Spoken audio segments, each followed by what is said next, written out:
it's a number which is just strictly avoided. So there is some curious thing going on with the number 5.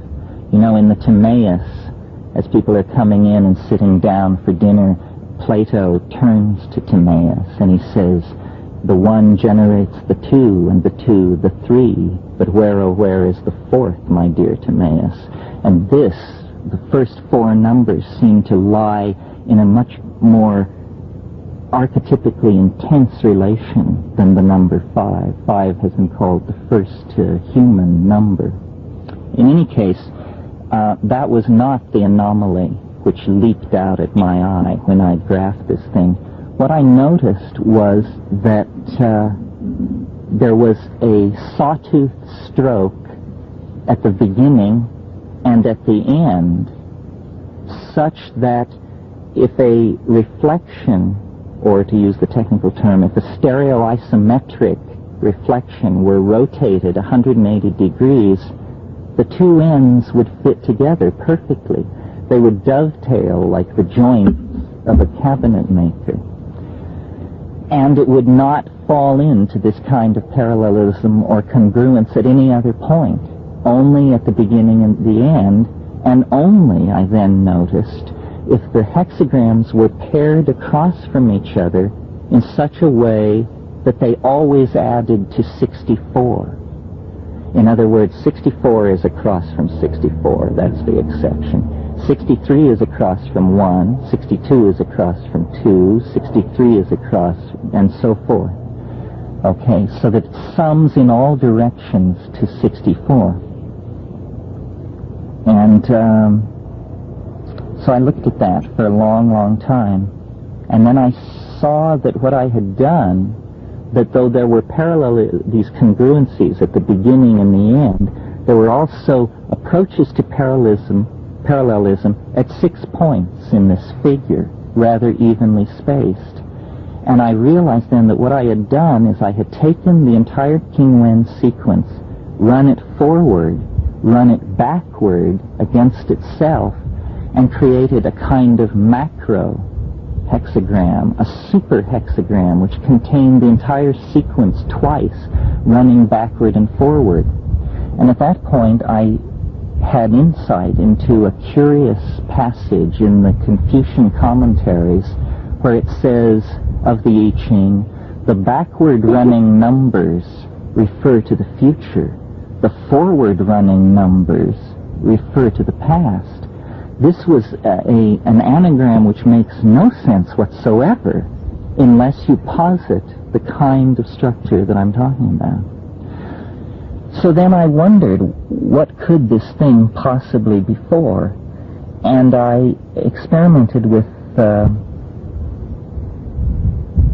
I said, okay, this thing I have built in accordance with the principle of hierarchy construction, which is completely expressed at every point in Chinese history and must therefore be assumed to antedate Chinese history and be prehistoric.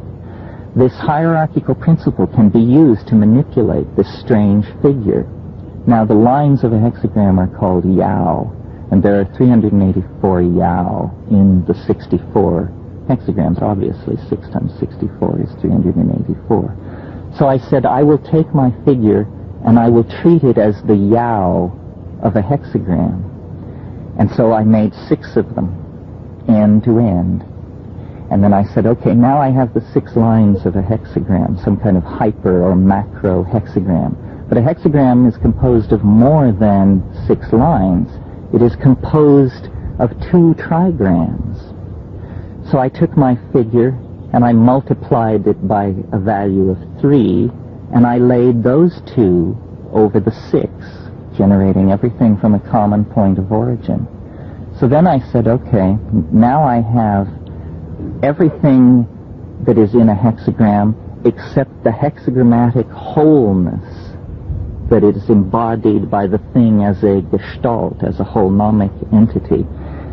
So I laid a big one over the 6 little ones and the 2 medium-sized ones, generating everything from a common origin point and having everything return to a common origin point. So it looks, and it's figured in the invisible landscape, like an oscilloscope tracing, a three-leveled tracing of lines, a tremendous mishmash.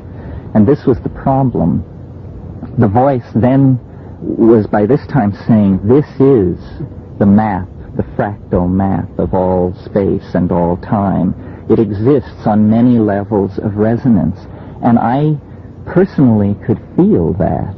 And I spent literally months, and it was madness. Much of this was generated in the Amazon jungle. You have to picture a man in a thatch house on stilts, with the Amazon flowing by, the Indians, the drugs, everything raging outside, and me with my slowly deteriorating pad of graph paper, just drawing these lines hours and hours a day, and looking at them, and finally realizing, convincing myself that it did in fact map time in a certain way, but realizing that it had the quality of a mystical doctrine.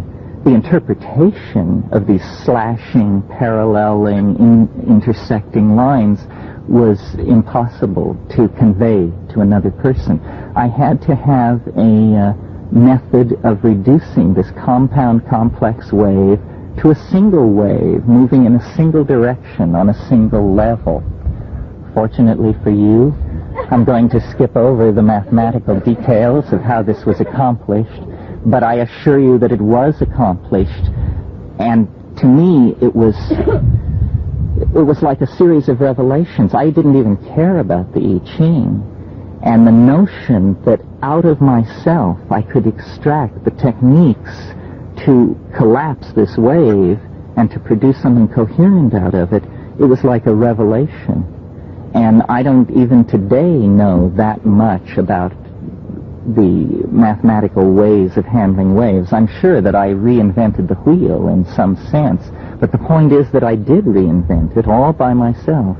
And when it was over, I had something which I could show to people. I had the notion that there is a factor in reality which we have previously missed, which is called novelty. Right? And novelty is something which comes and goes. Taoism is talking about this. In the Tao Te Ching it says the way that can be told of is not an unvarying way. Way is clearly a mistranslation for wave. And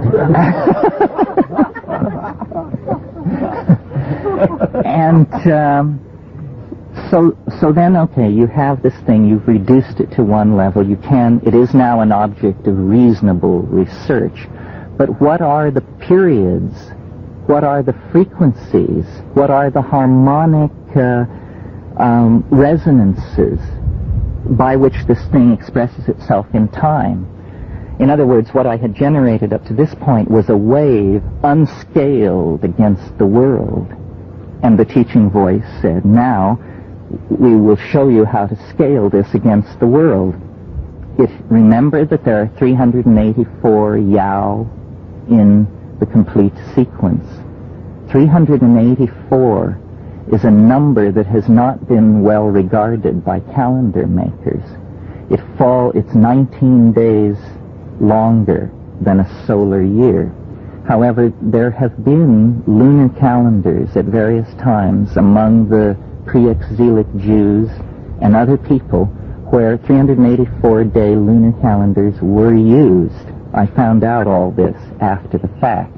What the voice proposed was that I look at lunations, and I discovered what seemed to me an astonishing fact, which is a lunation is 29.53 days long. 29.53 times 13 is 383.89. So it comes very, very close to being exactly 13 lunations. So I looked at that, and then I said, well, I constructed this wave through application of these principles of hierarchical ordering that are inimical to Chinese thinking.